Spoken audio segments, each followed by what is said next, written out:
વાત સૌપ્રથમ ખેડાથી અમદાવાદ રોડ પર 1 કરોડ રૂપિયાની ચીલઝડપ થઈ છે। રિક્ષામાં જતા વ્યક્તિને આંતરી 1 કરોડની લૂંટ કરવામાં આવી હોવાના સમાચાર સામે આવ્યા। બોટડીલાટ ગામ પાસે રિક્ષા આગળ કાર ઉભી રાખી તસ્કરોએ અહીંયા લૂંટ મચાવી।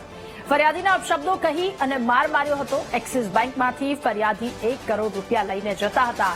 ખેડા પોલીસે આ અંગે વધુ તપાસ હાથ ધરી છે। ત્યારે ચીલઝડપનો કિસ્સો સામે આવ્યો। ફરિયાદી બેંકમાંથી રૂપિયા લઈને જઈ રહ્યો હતો। એ દરમિયાન લૂંટ કરવામાં આવી। 1 કરોડ રૂપિયાની લૂંટ થઈ છે। ફરિયાદી રિક્ષામાં જતા હતા અને ત્યારે આગળ એક કાર આવી રિક્ષાને આંતરી રિક્ષામાંથી બેઠેલા એ યુવક પાસેથી પૈસા લઈ ગયા। ખેડાથી અમદાવાદ રોડ પર 1 કરોડ રૂપિયાની ચીલઝડપનો આ કિસ્સો સામે આવ્યો। વધુ માહિતી મેળવીશું। સંવાદદાતા સંદીપ રાજપૂત આપણી સાથે ફોન લાઈન પર જોડાયા છે।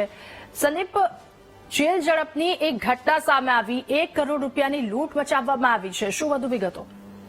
ચોક્કસથી વાત કરવામાં આવે તો સમગ્ર કિસ્સો છે તે ખેડાથી બહાર આવ્યો છે। ખેડા હાઈવે ઉપરથી અમદાવાદ તરફ જતા નડિયાદથી એક વેપારી 1 કરોડની રકમ લઈ સીએનજી રિક્ષામાં નીકળ્યા હતા। તેનો પીછો કરી એક કારમાં આવેલા 4 થી વધુ લોકોએ તેને આંતરી હતી અને તેને બળજબરીપૂર્વક અંદરથી જે રૂપિયા છે તેની લૂંટ ચલાવી અને ઘટના સ્થળેથી ફરાર થઈ ગયા। તો સમગ્ર બનાવ છે તે ગઈકાલ સાંજનો છે અને કહી શકાય કે તેને લઈને અત્યારે ખેડા જિલ્લાની એલસીબી એસઓજી અને ખેડા પોલીસ સાથે વિવિધ ટીમો દ્વારા અત્યારે સમગ્ર પ્રકરણમાં કાયદેસરની કાર્યવાહી હાથ ધરવામાં આવી છે અને લૂંટારોને પકડી પાડવાની તજવીજ હાથ ધરવામાં આવી છે। સંદીપ, આભાર આપનો તમામ વિગતો સાથે જોડાવા બદલ।